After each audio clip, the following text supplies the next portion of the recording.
Hello everyone, start કરીએ આપણે glycolysis.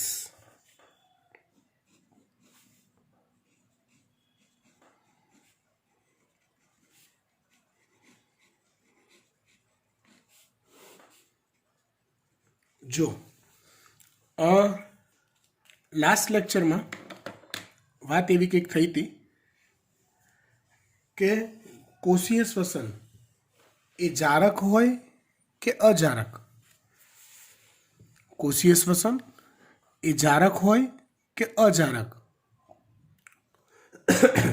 Glycolysis એક સામાન્ય પ્રક્રિયા છે, કારણ ગ્લાયકોલિસિસ પ્રક્રિયા થવા માટે ઓક્સિજનની હાજરી અનિવાર્ય નથી. ટૂંકમાં જ્યારે જ્યારે પણ ખોરાકનું એટલે કે ગ્લુકોઝનું વનસ્પતિમાં કે પ્રાણીમાં રૂપાંતરણ થાય, વિઘટન થાય, ત્યારે સૌ પ્રથમ જારક પ્રકારે થાય કે અજારક પ્રકારે, સૌ પ્રથમ ગ્લાયકોલિસિસ પ્રક્રિયા જ થાય છે. હવે ગ્લાયકોલિસિસ જે શબ્દ છે ને,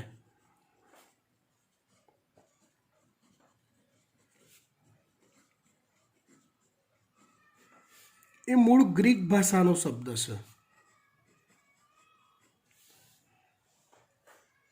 જેમાં બે શબ્દ સમાવિષ્ટ છે. એક છે ગ્લાયકોસ, જેનો અર્થ થાય છે ગ્લુકોઝ, અને બીજો શબ્દ છે લિસિસ, એનો અર્થ થાય છે વિઘટન.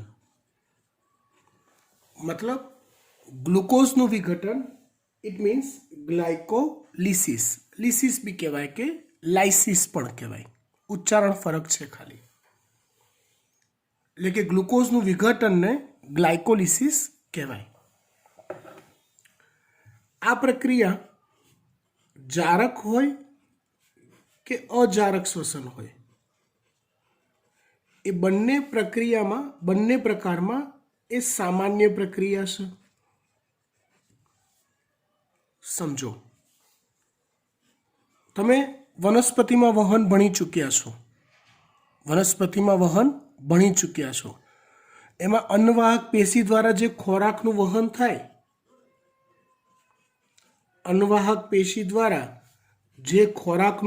થાય, એ સુક્રોઝ સ્વરૂપનું થાય છે. એટલે વનસ્પતિ પેશી કોષોને સુક્રોઝ પ્રાપ્ત થાય છે એવું કહેવાય.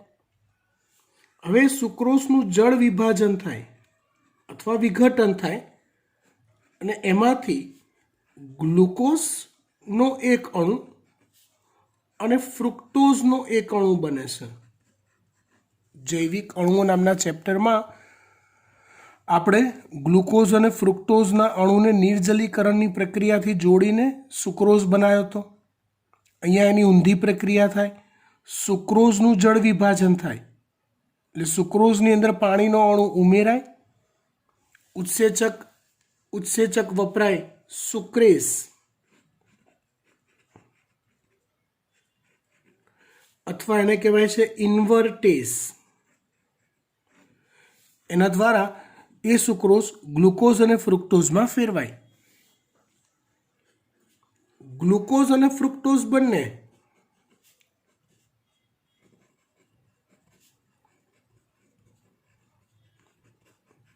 બંને એક સાથે અથવા એક જ પ્રકારના ગ્લાયકોલાઇટિક ચયાપચયિક પથ દ્વારા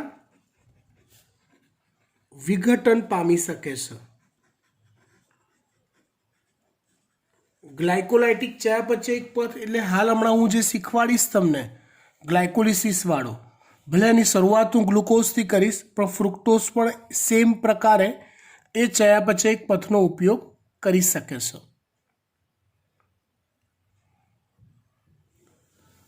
ગ્લાયકોલિસિસ પ્રક્રિયા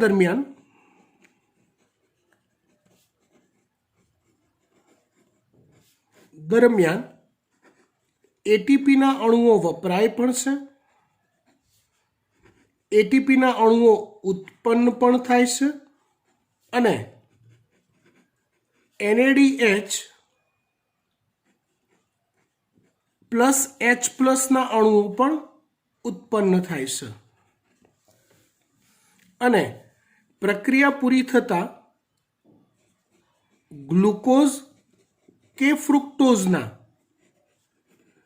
એક અણુમાંથી પાયરુવિક એસિડના અથવા એને પાયરુવેટ પણ કહેવાય ના બે અણુઓ પ્રાપ્ત થાય છે. ગ્લાયકોલિસિસ પ્રક્રિયા પૂરી થતાં ગ્લુકોઝના કે ફ્રુક્ટોઝના એક અણુમાંથી પાયરુવિક એસિડ અથવા પાયરુવેટના બે અણુઓ પ્રાપ્ત થાય છે.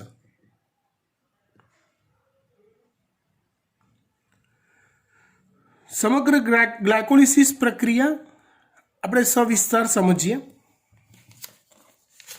તો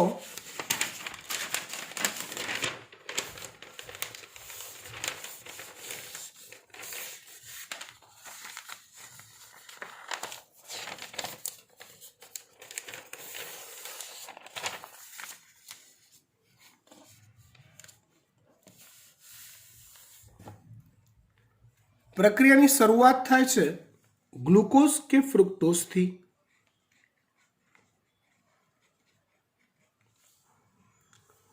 તો સૌ પ્રથમ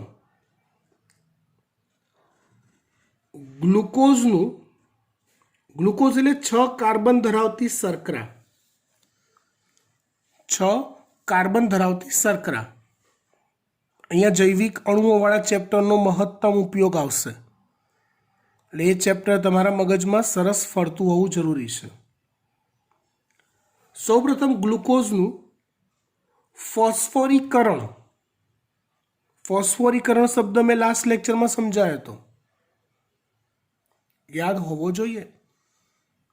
કોઈ પણ સંયોજનમાં ફોસ્ફેટનો અણુ ઉમેરાવો, ગ્લુકોઝનું ફોસ્ફોરીકરણ થઈ સૌ પ્રથમ ગ્લુકોઝ 6 ફોસ્ફેટ બને છે. જો ગ્લુકોઝ 6 ફોસ્ફેટ એટલે ગ્લુકોઝમાં તમને IUPAC નામકરણ આવડતા હશે. ગ્લુકોઝ 6 ફોસ્ફેટ એટલે ગ્લુકોઝમાં 6 ફોસ્ફેટ છે એવું નહીં, ગ્લુકોઝમાં જે 6 કાર્બન છે એ પૈકીના 6થા નંબરના કાર્બન સાથે ફોસ્ફેટ જોડાયેલો હોવો. ગ્લુકોઝમાં જે 6 કાર્બન છે એ પૈકીના 6થા નંબરના કાર્બન સાથે ફોસ્ફેટ જોડાયેલો હોવો. ફોસ્ફેટ કેટલા છે તો કે એક જ છે. એટલે આ જે શર્કરા બને એ 6 કાર્બન અને એક ફોસ્ફેટ ધરાવતી હોય. હવે ગ્લુકોઝનું ફોસ્ફોરીકરણ થયું, ગ્લુકોઝમાં ફોસ્ફેટ ઉમેરાયો તો કોઈક તો એવું સંયોજન હશે કે જેને ફોસ્ફેટ ગુમાયો હોય. એ સંયોજન છે એટીપી.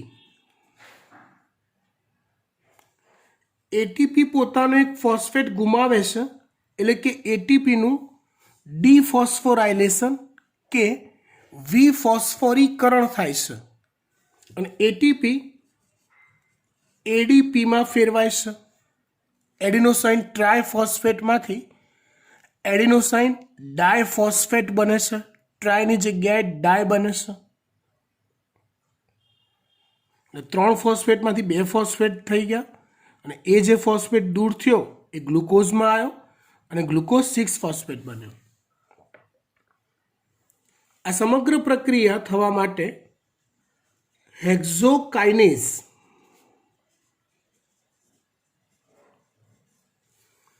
ઉત્સેચકની હાજરી અનિવાર્ય છે. સમગ્ર પ્રક્રિયા હેક્ઝોકાઇનેઝ ઉત્સેચકની હાજરીમાં થાય છે. ત્યાર પછી ગ્લુકોઝ 6 ફોસ્ફેટ એના સમઘટક अथवा आइसोमर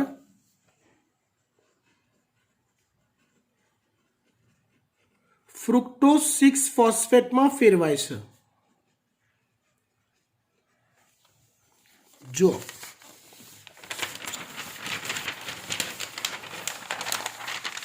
આમ તો જૈવિક અણુઓમાં આ વસ્તુ મેં બહુ ડીપલી સમજાયેલી છે, તો એ ફરી એકવાર આપણે વાત કરીએ। સમઘટક અથવા આઇસોમર એટલે શું? તો જેના અણુસૂત્ર સમાન હોય અને બંધારણીય સૂત્ર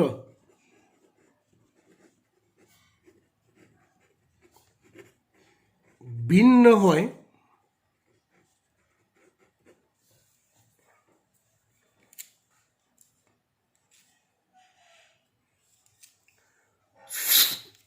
જેના અણુસૂત્ર સમાન હોય અને બંધારણીય સૂત્ર ભિન્ન હોય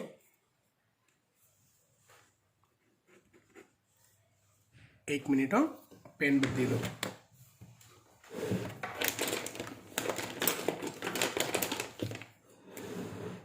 ભિન્ન હોય તેવી શર્કરા અથવા તેવા સ્વરૂપોને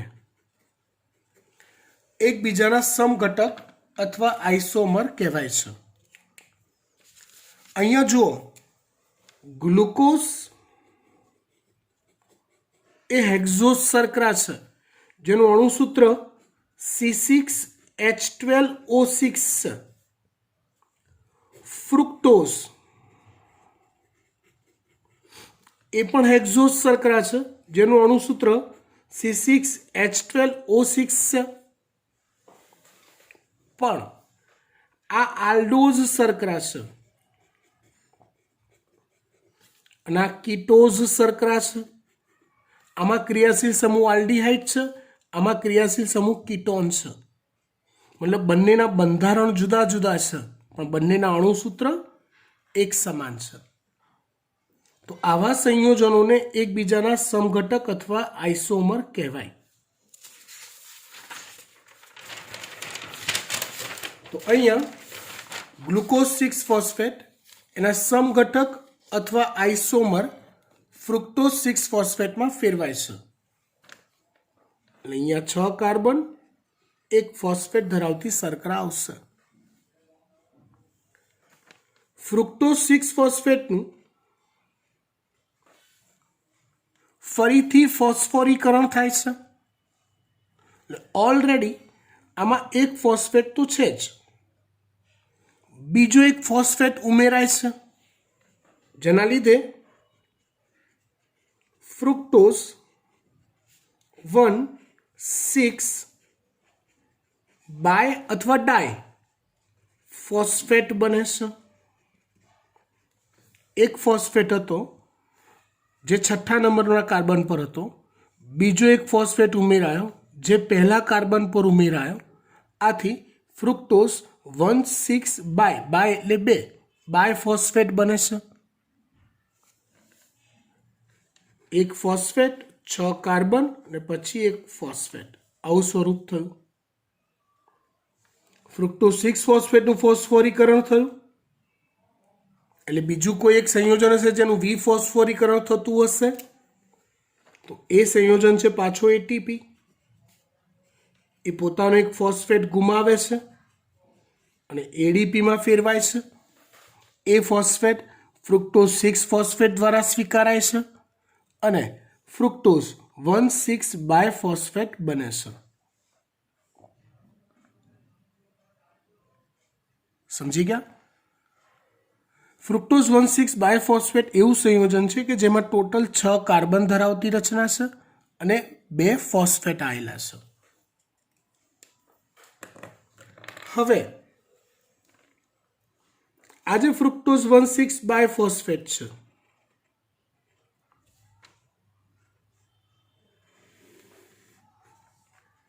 એ વિઘટન પામે છે, એનું વિઘટન થાય છે। વિઘટન થઈ બે ટ્રાયોઝ શર્કરાઓ બને છે, પણ કેવી ટ્રાયોઝ? તો કે ફોસ્ફેટ યુક્ત ટ્રાયોઝ શર્કરાઓ બને છે. ફોસ્ફેટ યુક્ત ટ્રાયોઝ શર્કરા બને છે. ફોસ્ફેટ યુક્ત ટ્રાયોઝ શર્કરા, જો આ 6 કાર્બન છે, હેક્ઝોસ છે, તો એમાંથી ટ્રાયોઝ બની એટલે આમાં 3 કાર્બન અને 1 ફોસ્ફેટ. ફોસ્ફેટ યુક્ત ટ્રાયોઝ છે એટલે આમાં પણ 3 કાર્બન અને 1 ફોસ્ફેટ. ફોસ્ફેટ યુક્ત ટ્રાયોઝ છે એટલે એક અણુ બને છે PgAl નો, મતલબ કે ફોસ્ફોગ્લિસર આલ્ડીહાઇડ. PgAl યાદ કરો, ટ્રાયોઝ શર્કરાના ઉદાહરણ ગ્લિસરાલ્ડીહાઇડ અને ડાયહાઇડ્રોક્સી એસિટોન. ગ્લિસરાલ્ડીહાઇડ એ આલ્ડો ટ્રાયોઝ છે, ડાયહાઇડ્રોક્સી એસિટોન એ કીટો ટ્રાયોઝ છે.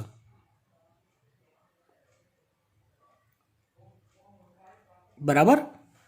હવે અહીંયા ફોસ્ફેટ યુક્ત ટ્રાયોઝ શર્કરા PgAl બને છે અને અહીંયા DHAP બને છે, ડાયહાઇડ્રોક્સી એસિટોન ફોસ્ફેટ. ફોસ્ફોગ્લિસરાલ્ડીહાઇડ અને dihydroxy acetone phosphate. 6 carbon, 3 carbon, 3 carbon, 2 phosphate, 1 phosphate, 1 phosphate. PgAl એટલે ફોસ્ફોગ્લિસરાલ્ડીહાઇડ થાય, DHAP એટલે ડાયહાઇડ્રોક્સી એસિટોન ફોસ્ફેટ થાય. ગ્લાયકોલાઇટિક પથમાં આગળની જે રાસાયણિક પ્રક્રિયાઓ છે એ PgAl થી થાય છે. એટલે આમ આ બંને એકબીજાના સમઘટક કે આઇસોમર બની ગયા. એક આલ્ડોઝ શર્કરા છે, બીજી કીટોઝ શર્કરા છે, ટ્રાયોઝ પ્રકારની. આ બંનેની ખાસિયત એવી છે કે બંને DHAP અને PgAl બંને એકબીજામાં રૂપાંતરણ પામી શકે એવી શર્કરાઓ છે. જરૂર પડે ત્યારે DHAP PgAl માં ફેરવાઈ શકે અને PgAl DHAP માં ફેરવાઈ શકે. પણ શ્વસન પથમાં આગળ વધવું હોય તો DHAP જ PgAl માં કન્વર્ટ થવું પડે છે. એટલે જો હું અહીંયા 2 અણુ PgAl ના લખું ગુણ્યા 2, તો એનો અર્થ એવો સમજવાનો કે આમ તો PgAl નો એક અણુ ને DHAP નો એક અણુ બને છે, પણ એ DHAP PgAl માં ફેરવાઈ જાય છે. એ ટોટલ અહીંથી આગળ આપણને PgAl ના 2 અણુ મળે છે, એવો અર્થઘટન થાય. ખબર પડી વાત? DHAP PgAl બંને બને, પણ આગળ વધવું હોય તો DHAP એ PgAl માં કન્વર્ટ થવું પડે. એટલે એક PgAl તો બનેલો હતો જ, બીજો DHAP જે છે એ પણ PgAl માં કન્વર્ટ થઈ જાય. એટલે આ રીતે 2 અણુ PgAl ના મળે છે. હવે PgAl ના એ જે અણુ છે એનું ઓક્સિડેશન થાય છે. ઓક્સિડેશન થવું એટલે 2H પ્લસ 2 ઇલેક્ટ્રોન માઇનસ દૂર થવો, આવો અર્થ થાય. ઓક્સિડેશન થવું એટલે 2H પ્લસ 2 ઇલેક્ટ્રોન માઇનસ દૂર થાય, આવો મતલબ થાય. એટલે અહીંથી 2H પ્લસ 2 ઇલેક્ટ્રોન માઇનસ દૂર થાય, જે NAD પ્લસ દ્વારા, NAD એક પ્રકારનું સહઉત્સેચક છે જેનું આખું નામ નિકોટિનેમાઇડ, એડેનાઇન, ડાયન્યુક્લિયોટાઇડ થાય છે. નિકોટિનેમાઇડ, એડેનાઇન, ડાયન્યુક્લિયોટાઇડ થાય આખું નામ. જે એક પ્રકારનો હાઇડ્રોજન ગ્રાહી પદાર્થ પણ કહેવાય. તો જુઓ અહીંયા ઓક્સિડેશન અને રિડક્શન પ્રક્રિયા, જેને આપણે રેડોક્સ પ્રક્રિયાઓ કહીએ, એ અરસપરસ થઈ. PgAl નું ઓક્સિડેશન થયું એટલે એને 2H+ ઇલેક્ટ્રોન માઇનસ દૂર કર્યા, તો એ NAD+ દ્વારા સ્વીકારાયા. એટલે NAD+ નું શું થઈ ગયું? રિડક્શન થયું. એટલે શું બન્યું? NADH+H+.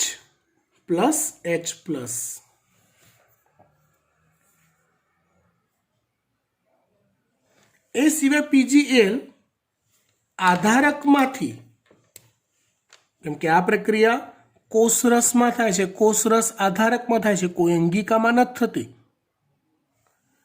એક બીજો ફોસ્ફેટ આધારકમાંથી મેળવે છે, ATP માંથી નથી મેળવતો. આધારકમાં રખડતો રઝળતો જે ફોસ્ફેટ હોય, P લખું છું મતલબ ફોસ્ફેટ, હકીકતમાં ફોસ્ફેટ એટલે થાય PO4-3. એટલે અહીંયા PO4-3 ની જગ્યાએ સંજ્ઞા વાપરીએ છીએ આપણે P. સમજ પડી? તો PgAl પર બે પ્રકારની પ્રક્રિયા થઈ, એક ઓક્સિડેશન અને બીજી ફોસ્ફોરીકરણ. ઓક્સિડેશન થતા 2H+2 ઇલેક્ટ્રોન માઇનસ દૂર થયા, જે NAD+ દ્વારા સ્વીકારાયા, અને NAD+ બન્યું શેમાં? ફેરવાયું શેમાં? NADH × H+.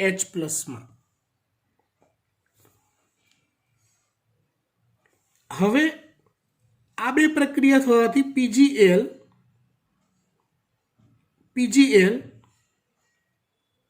એ 1,3-બાયફોસ્ફોગ્લિસરેટમાં ફેરવાય છે. 1,3-બાયફોસ્ફોગ્લિસરેટ અથવા ગ્લિસરિક એસિડ.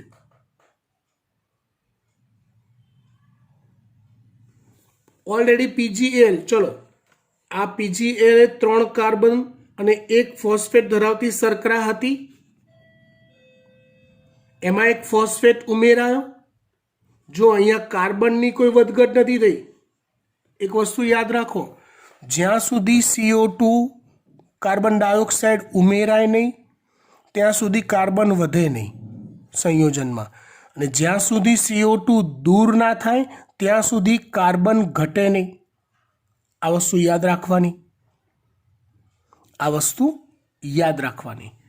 હવે 1,3-બાયફોસ્ફોગ્લિસરેટ અથવા 1,3-બાયફોસ્ફોગ્લિસરિક એસિડ. કેટલા કાર્બન? 1 ફોસ્ફેટ, 3 કાર્બન અને 1 ફોસ્ફેટ. 2 ફોસ્ફેટ, 3 કાર્બન ધરાવતી શર્કરા, જેને ટૂંકમાં કહેવાય BPGA, બાયફોસ્ફોગ્લિસરિક એસિડ અથવા બાયફોસ્ફોગ્લિસરેટ બને છે. પણ એઝ યુઝ્યુઅલ એના 2 અણુ બનતા હશે, કેમ કે PgAl ના 2 અણુ છે, એ બંનેનું ઓક્સિડેશન થાય. હકીકતમાં 2NAD+ માંથી 2NADH × H+ બને. આ ફોસ્ફેટ પણ 2 વપરાતા હોય. સમજ પડે છે ને? કેમ કે પ્રક્રિયા 2 વાર થાય છે. PgAl ના 2 અણુ બને છે, એટલે 2 × 1,3-બાયફોસ્ફોગ્લિસરેટ બને. ક્લિયર? હવે ગ્લાયકોલિસિસનો આટલે સુધીનો તબક્કો એવો છે કે જેમાં મુખ્ય સંયોજનનું ફોસ્ફોરીકરણ થતું હોય. જેમ કે ગ્લુકોઝનું ફોસ્ફોરીકરણ થયું, ગ્લુકોઝ 6 ફોસ્ફેટ બન્યો. ફ્રુક્ટોઝ 6 ફોસ્ફેટનું ફોસ્ફોરીકરણ થયું, ફ્રુક્ટોઝ 1,6 બાયફોસ્ફેટ બન્યો. PgAl નું ફોસ્ફોરીકરણ થયું, 1,3 બાયફોસ્ફોગ્લિસરેટ અથવા ગ્લિસરિક એસિડ બન્યો. એટલે આટલે સુધીનો જે તબક્કો છે ગ્લાયકોલિસિસનો,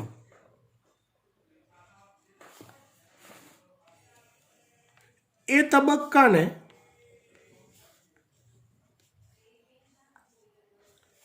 ફોસ્ફોરીકરણ તબક્કો કહેવાય છે.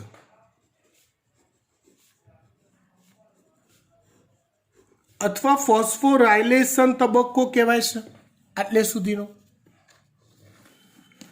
ત્યાર પછીની જે પ્રક્રિયાઓ છે એમાં મુખ્ય સંયોજનનું વિફોસ્ફોરીકરણ થાય અથવા ડિફોસ્ફોરાયલેશન થાય. આ રીતે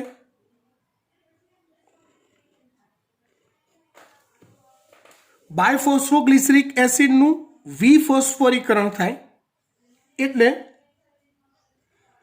ફોસ્ફોગ્લિસરેટ બને.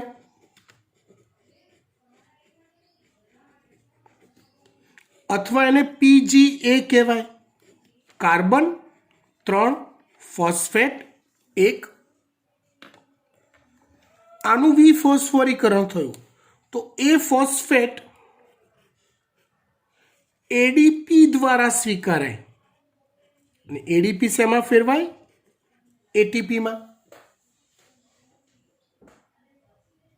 પણ અગાઉ કીધું એમ આ પ્રક્રિયા તો 2 વાર થાય છે.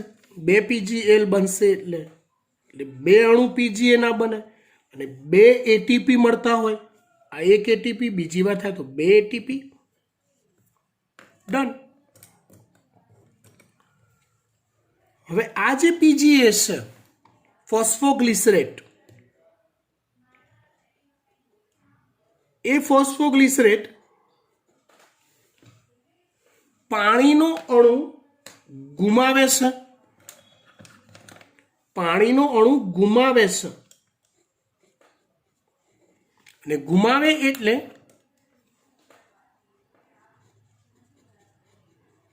ફોસ્ફોઇનોલ પાયરુવેટ બને છે. ફોસ્ફોઇનોલ પાયરુવેટને ટૂંકમાં પેપ કહેવાય છે. ફોસ્ફોઇનોલ પાયરુવેટ, 3 કાર્બન 1 ફોસ્ફેટ. એ ફોસ્ફોઇનોલ પાયરુવેટનું વિફોસ્ફોરીકરણ થાય એટલે કે ફોસ્ફેટ દૂર થાય. એ દૂર થતા પાયરુવેટ બને છે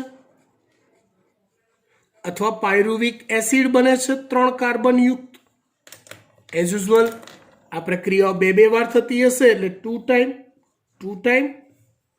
અને અહીંયા પણ ફોસ્ફોઇનોલ પાયરુવેટનું વિફોસ્ફોરીકરણ થયું એટલે ADP શેમાં ફેરવાઈ ગયો? ATPમાં. આ રીતે પાયરુવિક એસિડના એટલે કે પાયરુવેટના 2 અણુ પ્રાપ્ત થાય. શેના અંતે? ગ્લાયકોલિસિસ પ્રક્રિયાના અંતે. આ જે નીચેનો તબક્કો કીધો અહીંથી, એને વિફોસ્ફોરીકરણ તબક્કો કહેવાય.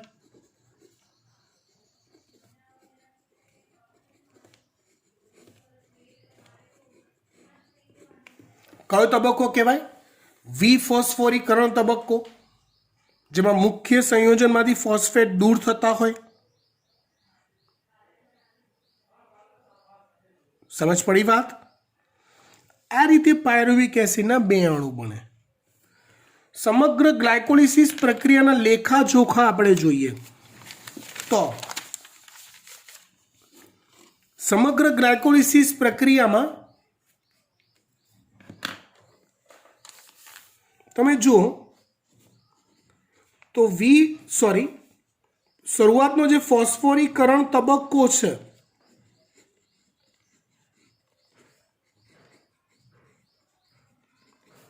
એમાં 2 ATP વપરાય છે. જો બેટા અહીંયા ATP ની વાત તો કરવી જ પડે, કારણ કે શ્વસનનો હેતુ જ એ છે કે ભાઈ જે રાસાયણિક સંયોજન છે એનું રૂપાંતરણ એટીપીમાં થવું જોઈએ, આપણને મુક્ત ઉર્જા એટીપી મળવી જોઈએ, એને શ્વસન કહેવાય. જેમાં અહીંયા આપણે એક એટીપી વાપર્યો, બીજો એક એટીપી વાપર્યો. હવે વિફોસ્ફોરીકરણ તબક્કો લઈએ તો એમાં એક એટીપી મળ્યો, બીજો એક એટીપી મળ્યો, પણ હકીકતમાં 2 PgAl થી 2 પાયરુવિક એસિડ મળે છે. એટલે આ પ્રક્રિયા 2 વાર થાય છે. મતલબ અહીંયા પણ 2 એટીપી મળશે, અહીંયા પણ 2 એટીપી મળશે, એટલે ટોટલ 4 એટીપી મળશે. વિફોસ્ફોરીકરણ તબક્કામાં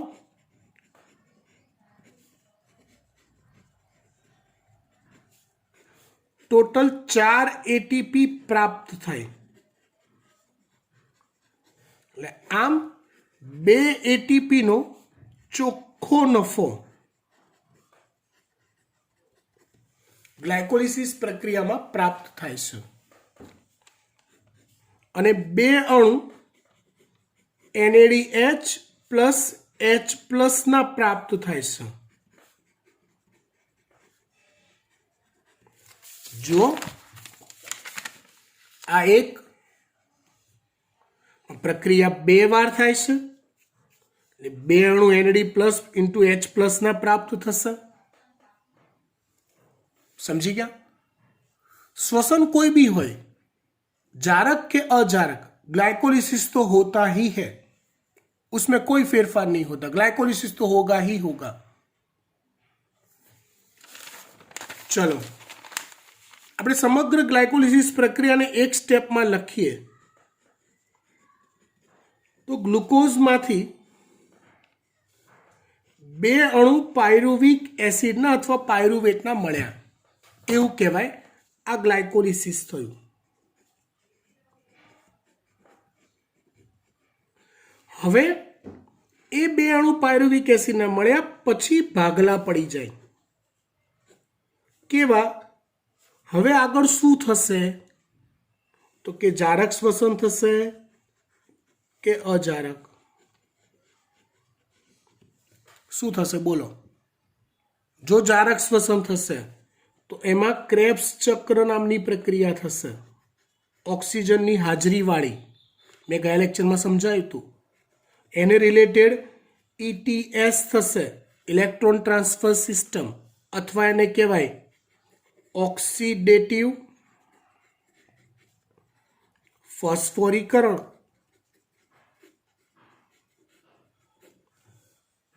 આ 2 પ્રક્રિયા થઈ, છેલ્લે CO2 અને H2O બનશે અને ઘણા બધા એટીપી મળશે. હવે જો અજારક શ્વસન થાય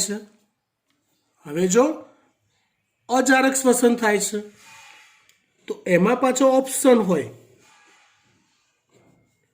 જો વનસ્પતિજન્ય માધ્યમમાં કોઈ વનસ્પતિ કોષ અજારક શ્વસન કરે તો એમાં 2 અણુ પાયરુવિક એસિડમાંથી 2 અણુ ઇથેનોલના બને છે. અને જો પ્રાણીજન્ય માધ્યમમાં કોઈ પ્રાણી કોષ અજારક શ્વસન કરે તો 2 અણુ પાયરુવિક એસિડમાંથી 2 અણુ લેક્ટિક એસિડના બને છે. આ જે પ્રક્રિયા છે ને એને, આ બંને પ્રક્રિયાને આથવણ કહેવાય. અજારક શ્વસન થાય એમાં આથવણ થાય,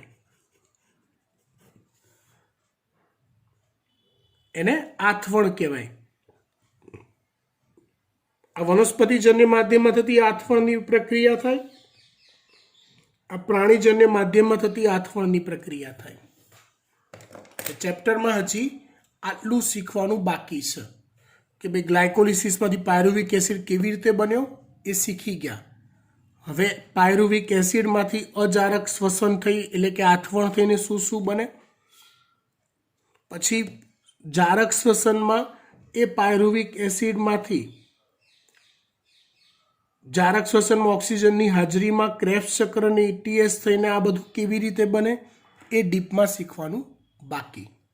એટલે મોટાભાગનું ચેપ્ટર પૂરું થઈ જાય. આ ચેપ્ટરની થિયરી તમારે ટેક્સ્ટબુકમાંથી, ગ્લાયકોલિસિસની તમારે ટેક્સ્ટબુકમાંથી લખવાની રહેશે. હાલે સુધી રાખીએ છીએ. Thank you so much.